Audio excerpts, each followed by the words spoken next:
Alright guys, this first one here I'm going to do some Epsons, and according to the website, if you bring up the Epson styles, the T048s,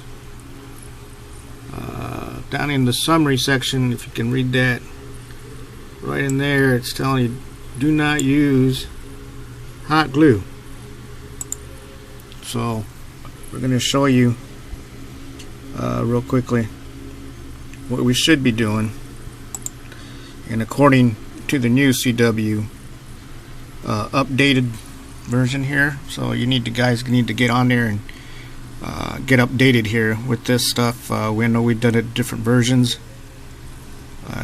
This is the new, so what we're going to do is, of course, you get your cartridge, you check it, verify it, clean it, reset the chip first, and then right in there, if you look, that's an OEM. We're piercing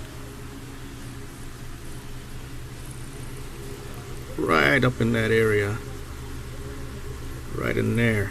We drill, we go through the back here. We're not anymore. We are to pierce that first, right out of the port here. So we're going to pop that in, and you do it with a push pin, tack, scribe, whatever you got, and we're going to use an Epson plug to fill the ink and put it into the cartridge itself, and you can see it's held up there. One of the things that's viable for us right now and here in Sterling is we actually have a vise, so I can get hands free. And here I have a 603 magenta, and this has been remanned before, so you can see the hot glue. It doesn't look as good. This one I've already pierced it, but if you look at some of the compatible ones, they're already using the plug, and you can see that on there, and it's right where we need to go, the sweet spot. One thing that I did see and notice, that the more and more it's remanned and drilled and everything and hot glued, and we go do it again, these will lose vacuum. So try to use as many versions as you can and inspect the cartridge good, so it's not seems like it's been leaking and looks pretty crappy. But again, you can see the plug that they've been using. We are going to use an Epson plug and that new Epson bung that we just purchased. So what we do is, I got a different one here, the black, so you can see it hasn't been there. It has been remanufactured, but this is just a practice run here to show you real quick.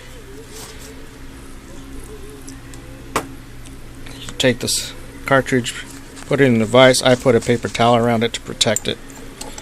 Clamp it down. You don't want to squeeze it too hard because that's going to create pressure and squeeze the body, and you're going to be off a little bit on the inks if it's, you know, pushing the ink back out, squeezing too much. Right here, as I said, is your sweet spot. So you take a scribe, the little thumbtack, push pin, whatever it takes to get you through there. So I just poked it through.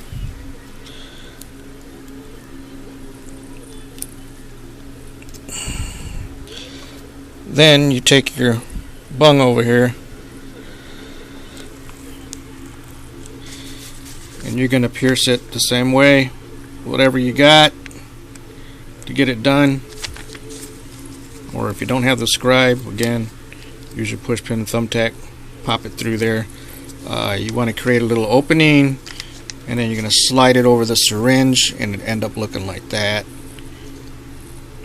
And that's going to be the seal for your spot here. So when we put it in, and you'll hear it pop in there because you still got a little bit of seal, but we're going to go through it.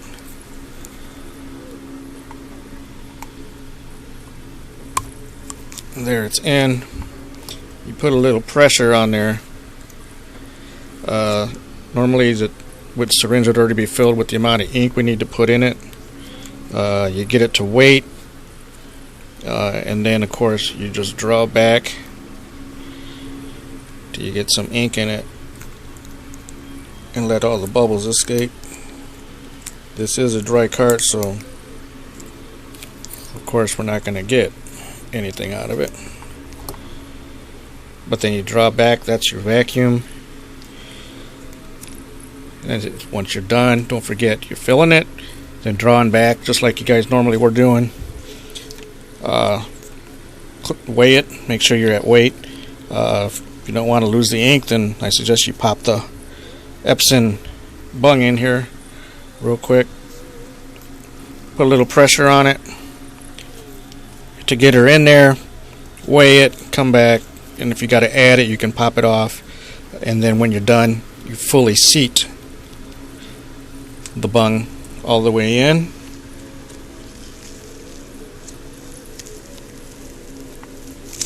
You use any pressure, whatever you got.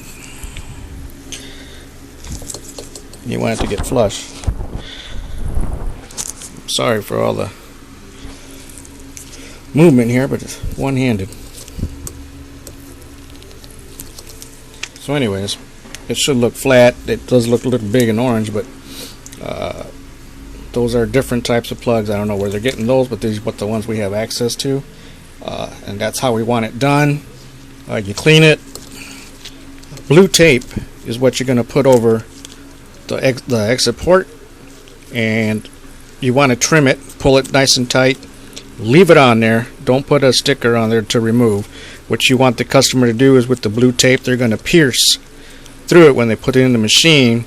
It's going to be just like the ones that they have originally for the OEM. So we use the blue tape, trim it down to size, up and around the body area. You don't need to have it hanging down there, so it's going to want the customer to end up forcing to pull it off. We just want it stretched over, make a seal for it, and then they'll poke it through when they put it in the machine.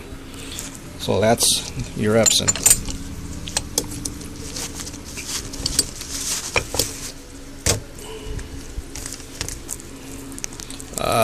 Over here, again, you got your push pin, whatever it takes for piercing. Epson small bung. Here's the cannulas, and of course we've got some new tips in, and along with the new syringe, the big boy. This is ideal because of the lure lock that's on this.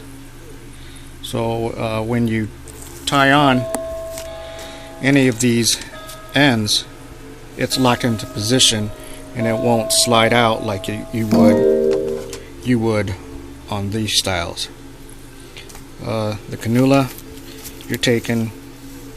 you're pulling the straw off, you're leaving just the green part of it with the green tip. Again, whatever you have to pierce it, you're piercing up a 1/16 of an inch, and you pop through it, turn it on the opposite side, pierce through that side, and you should have an opening. And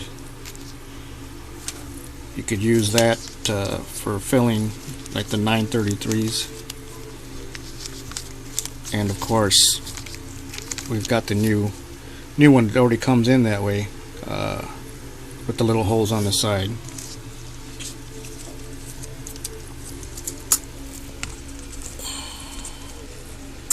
So when you do squeeze it out, you'll see the water come out sideways, and that's how your ink should come out. And that is the same.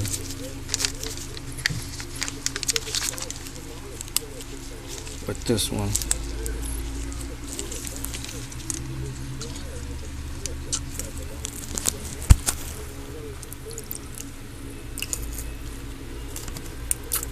kind of hard to see with the water, but it does